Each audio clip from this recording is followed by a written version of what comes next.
Okay, so basically I'm going to talk about terrestrial magma dynamics as an analog for cryomagma transport on icy worlds, and Sarah gave a really good talk about a lot of this yesterday, so I'm not going to stay up here too long. I'm going to go a little bit more in depth into maybe one or two of the items that she mentioned, and talk about a new model that Bruce and I have been working on. So let's get started. Went one too far. Okay, so Paul showed a lot of these images yesterday, and there's lots of evidence for cryovolcanism or cryomagmatism, if you want to call it, on Europa. We have the Mitten-Murius chaos, Castalia macula, I think that Paul might have shown this lenticulae, which, depending on which lenticulae we're talking about and depending on what you believe, are either diapirs that impinged onto the surface, or in some cases where they're a little bit more symmetric, we could have had fluid that flowed onto the surface that was a little slurry-like and built up and formed these domes, or we could have a combination of the two going on. And also chaos regions, I know Paul talked about, I believe, mentioned Thrace and Thera, and here I mentioned Connemara. Note that all of these, of course, are features that are on Europa, but everything I'm going to talk about is applicable to other icy worlds, including Ceres, where we talked a bit about yesterday about Ahuna Mons and the Cerealia Dome.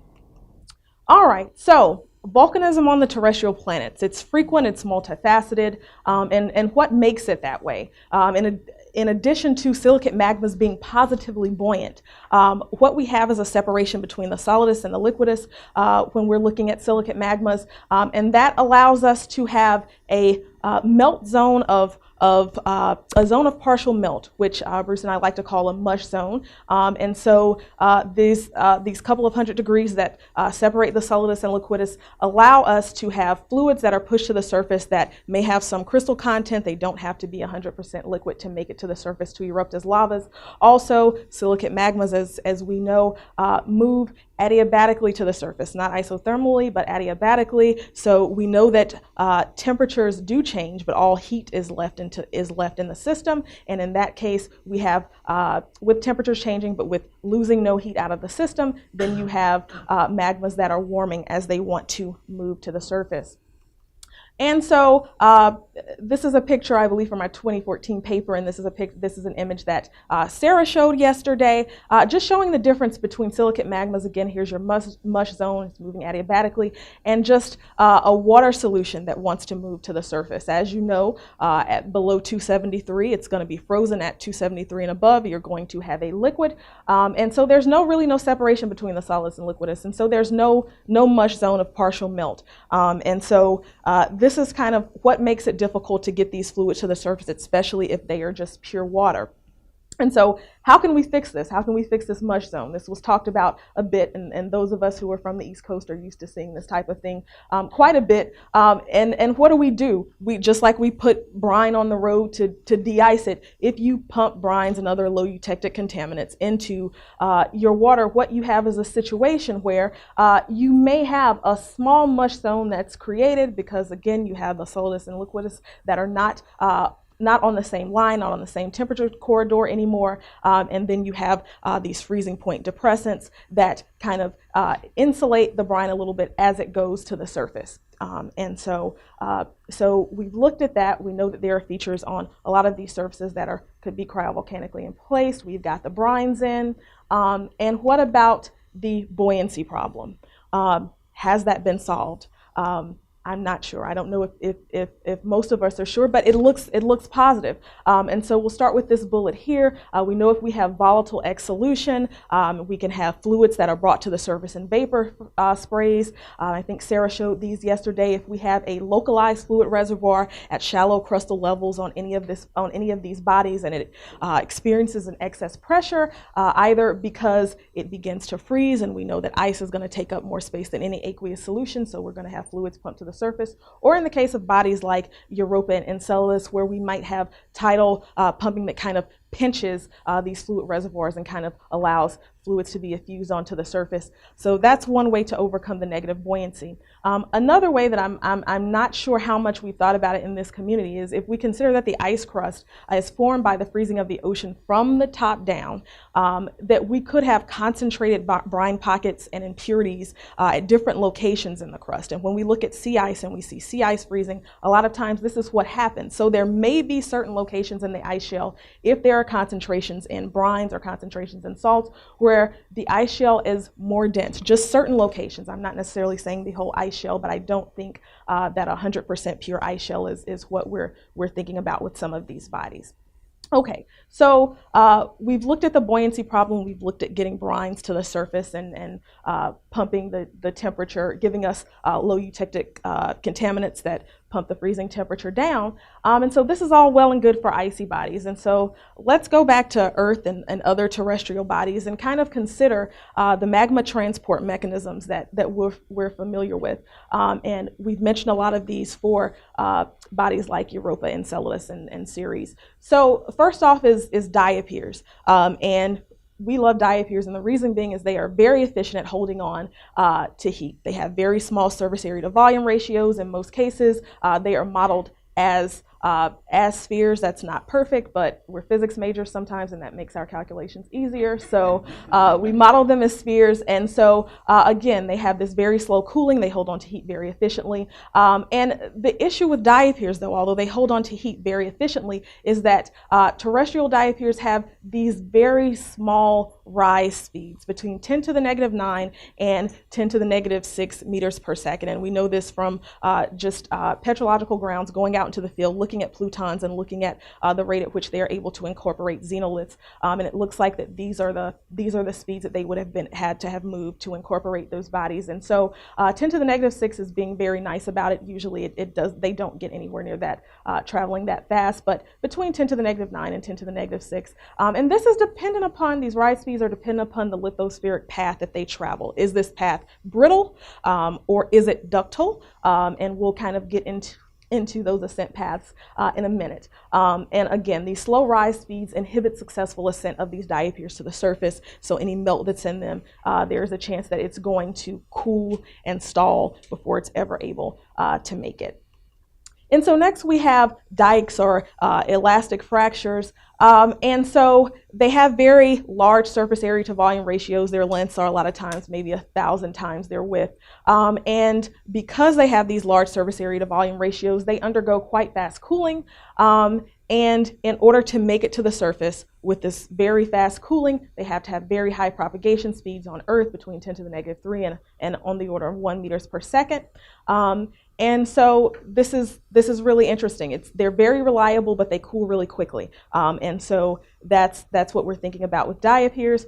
And then we get to conduits, or pipes, which are cylindrical in shape, just to simplify. And they have intermediate surface area and volume ratio between that of diapirs and dikes. So they hold on to heat much better than dikes or fractures do. But they ascend a little bit faster than diapirs. So you kind of look at that and you go, they're ascending at a very good rate. They're holding on to heat relatively efficiently. But the issue with conduits is they have to be built. They're often on Earth, they're parts of intricate magmatic plumbing systems. You need an initial system in place where you already have diking and you already have diapirs kind of moving for them to exist. And that reason is because a lot of times they're formed by the repeated use of dikes. So as we have these fluids and dikes moving at these fast propagation speeds, and these fluids are moving through these dikes, and we have successive generations of fluids that are rising this way, it tends to erode dike walls and widen them. In some cases,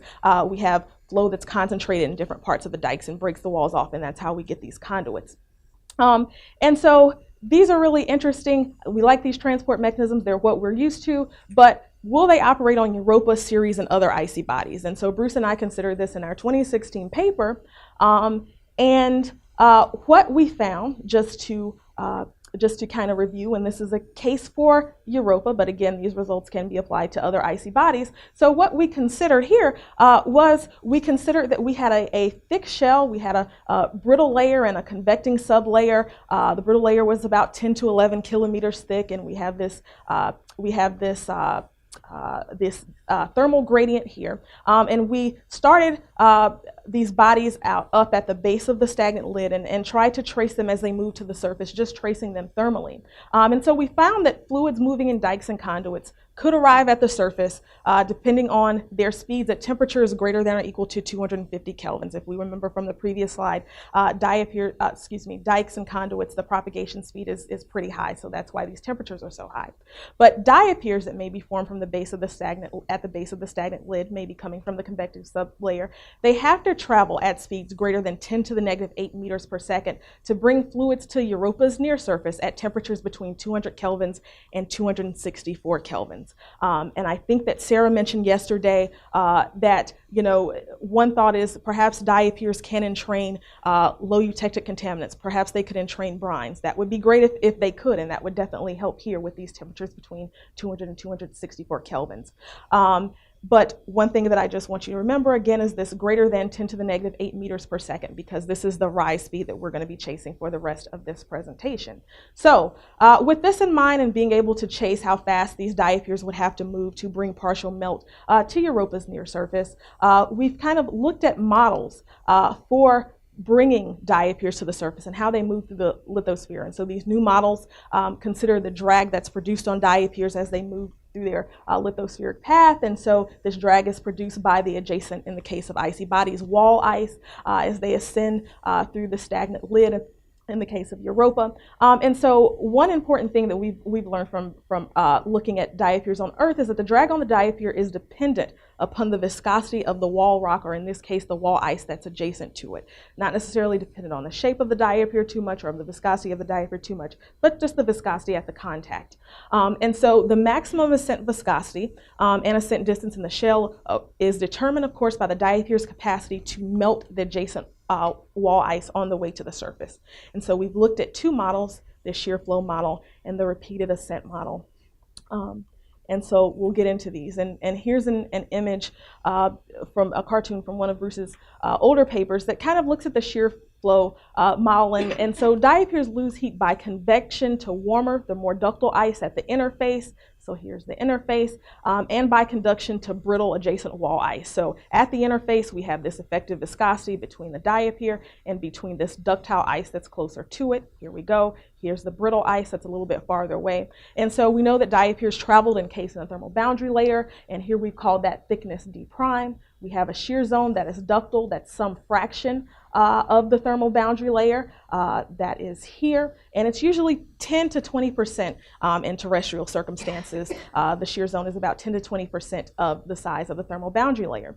And so, of course, because the shear zone is relatively thin, we can assume that we kind of have Couette flow here. And so we have an equation for the velocity of the diapir as it moves up through the brittle lithosphere as a function of the effective viscosity at the contact with the wall ice. Here, delta rho is the difference in density between the diapir and this ductile wall ice. G is the acceleration due to gravity. A here is the radius of the diapir. Probably should have used R, but we have A. Mu1 again is Mu1 star is that effective viscosity, and F, of course, is this 10 to 20% fraction of the shear zone.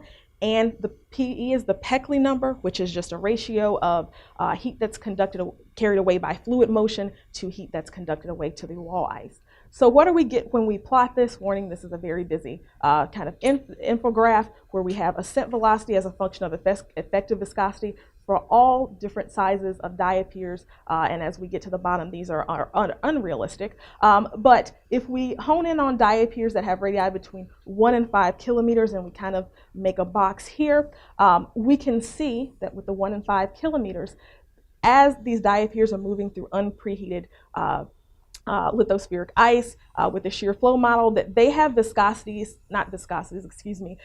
an effective viscosity of 10 to the 13 or 10 to the 14 Pascal second, which is what we're considering. They have ascent velocities that are between 10 to the negative 8 and 10 to the negative 9 meters per second. again, less than this 10 to the negative 8 meters per second, which would bring diapiric fluid to the surface at temperatures greater than 200 Kelvin. So we don't want this. So this may not be the best model to bring aqueous solutions to Europa's near surface in diapirs. So what about the repeated ascent model? The repeated ascent model is just how it sounds, where you have the path that's coursed by an initial diapir through the lithosphere is coursed by another before that path cools off, and so this creates a mushy chimney of fluidized wall ice, and here's our warm chimney here. And since the roof ice has already been processed, so the ice that the diapir comes in contact with as it's rising kind of above its head, what happens is the drag experienced by the second diapir is the roof ice has already been processed by the first diapir, so the drag experienced by the second diapir is dependent upon its proximity to unsoftened wall ice at its sides. So we have two cases, case A, where both diapirs are the same size, and case B, where the second diapir is about half the size of the first diapir. Again, we consider diapirs 5 to 10 kilometers in radius. And let's look at case A. So here again, the two diapirs are the same size. And so although the wall ice is now mushy and you kind of have an insulated path because you've had this first diapir course its way through and set the stage, the ascent of diapir number 2 is still controlled by its own thermal boundary layer, still controlled by the drag that it experiences here on the edges. Here's our equation again. These factors are all as before, and we can again plot ascent velocity as a function of effective viscosity at the contact. And so what we get is when we're looking at diapirs that have a viscosity and wall ice contacts that have a viscosity of about 10 to the 13 to 10 to the 14 meters per second, we're still getting our second diapir ascending at ascent rates that are too slow to bring molten fluids to Europa's near surface. So these results are similar to the last results that we showed. And so that was kind of sad.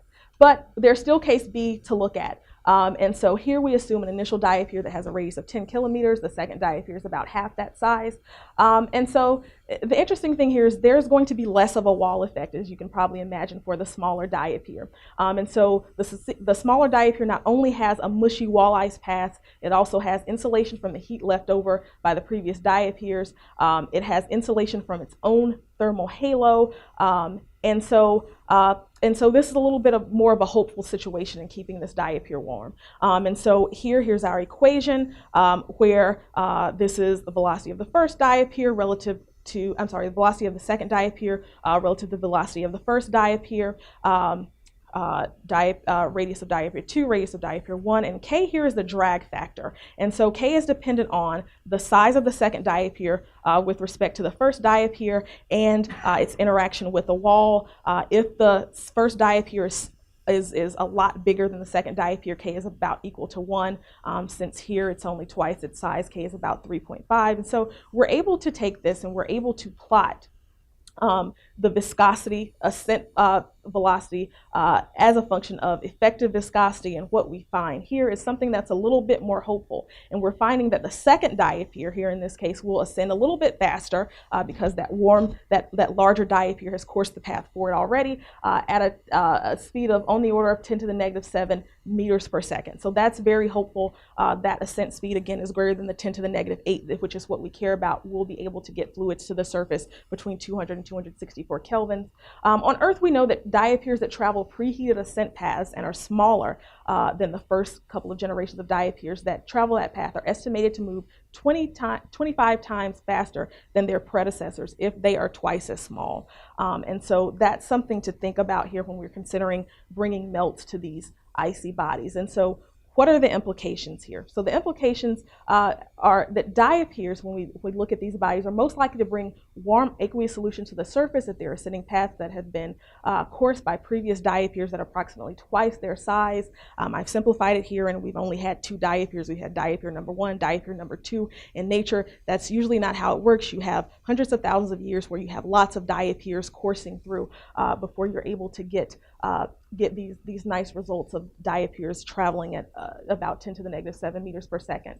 And so what we do want to keep in mind, though, if we get to the point where diapirs are getting smaller and smaller and smaller than their predecessors. That takes us back to the problem where their surface to volume ratio gets too high. They're not able to hold on to heat effectively. And we just saw that if succeeding diapirs about the same size as their predecessors, or if they're larger, then that really doesn't get you the results that you want. You have them still going to the surface at relatively small speeds. And so the second diapir must traverse the ascent path while that path is still warm from the residual heat of the initial larger diapir. On Earth, we believe this requires passage of one diapir at least every 100,000 years in the same spot.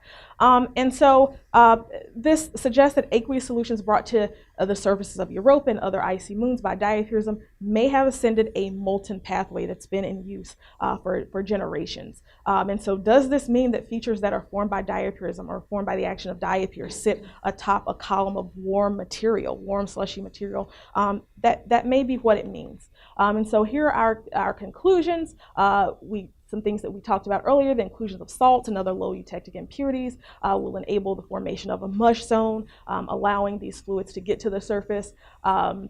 And so aqueous solutions brought to the surface of bodies via diapirism may have ascended a molten pathway. We know that the outlook is more positive for fluids ascending in dikes and conduits if we can get conduits to form and if dikes move fast enough to prevent the fluid within from freezing. Just want to go ahead and reiterate that conduits are often parts of intricate magmatic plumbing systems on Earth, and it remains to be demonstrated if we are going to have such complex plumbing systems on these icy bodies that we're thinking about. It would be great if we did, but we don't know if we will. And so diapirism and diking seem to be the most easily initiated on Earth. Might this also be the case for Europa, Ceres, Enceladus, and other ice-rich bodies? And so the big question is, we've done this great model. I think Jeff said yesterday that a lot of us were here pretending, and so this is optimistic pretending. So how realistic is any of this that I've said for icy bodies? And I will leave my conclusions there and just stop here. Thank you.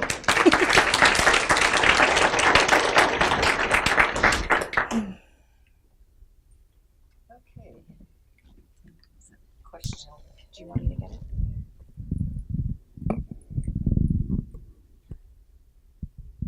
Thanks, Lynnae. This is super interesting, and I have seen at least one area where there is definitely a chaos region that has impinged on a pre-existing chaos region, small one. But okay. So I guess my question is more of a general question, and I know this does happen on Earth. Mm-hmm. Why would the second diapir be smaller? Why wouldn't it be the same size? Well, or larger?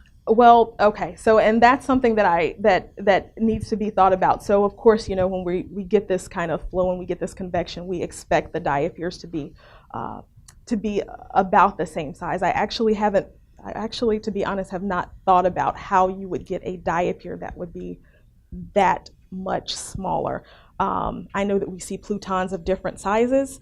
When we look at, we look in the subsurface and the sizes of diapirs, we're assuming they are well represented by the size of plutons, and we have plutons of different sizes, but that's going to take a little bit more thinking. You need to think about that a little bit more. That's cool anyway. Yeah, but that's a good, just a simple question that you asked that should be able to be answered with this.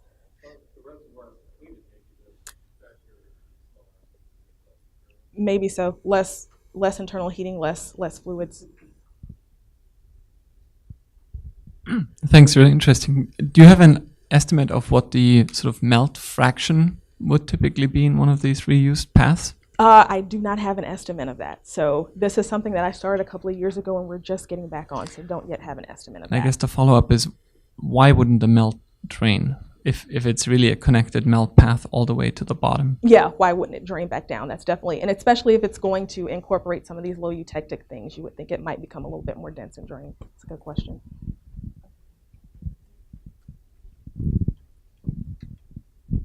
I'm really happy to see you give this talk because I read your paper and did not manage to take it all in. There's a lot of good stuff going on in here. Does it really need to melt the wall? Can it just warm it enough so that it would flow ductilely? It does not need to melt the wall, and I'm sorry if I think the cartoons that I had maybe unmelted lithospheric ice and mushy. This just has to be mushy, so it does not have to be melted. I think I should have used better words here. This should have said brittle, and this should have just said mushy. So no, to answer your question. So it can be softened rather than actually containing a... Exactly. Okay. Exactly. Yes.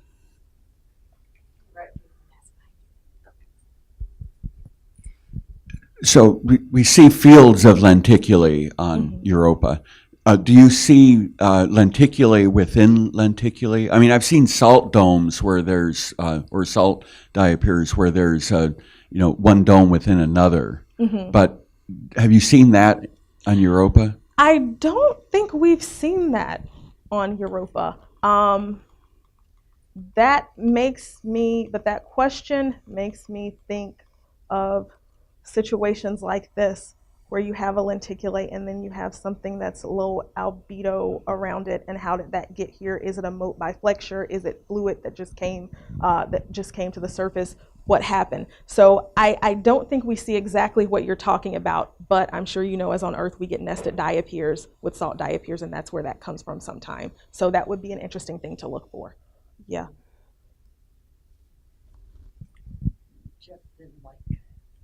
So on Earth, do we see an influence of these preheated chimneys for easier formation of the sort of dikes and conduits near the surface later on? With these chimneys? I'm sorry, can you I'm repeat wondering that? about, as you get that chimney closer and closer to the surface after the first ascent, does that make it easier to form the sort of continuous dikes turning into conduits as you get up close to the surface? I guess I've treated the chimneys different from the dikes and the conduits, but yes, anytime you have that deformation, it's going to be easier. Definitely for diking. Conduits, I would like to say it would be easier, but conduits involve a lot, being able to build them. So if some of these features form on top of a complete column of mushy material, what does that imply about how the topography is supported? And might you be able to, I think the answer is no based on the scale bars I'm seeing in these pictures, but I'll ask anyway, might you be able to detect that in future gravity and topography data? That's something that I have not thought about at all.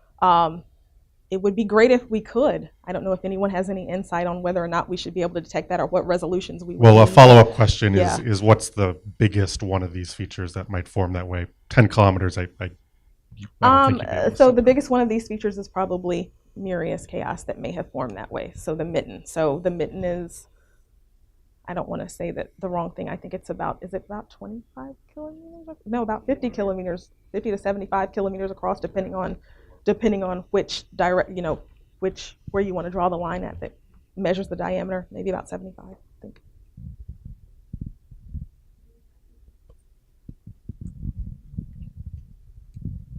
Actually, a partial answer to that is if you calculate the thermal field around the rise, you should be able to calculate the gravity signal that goes with that.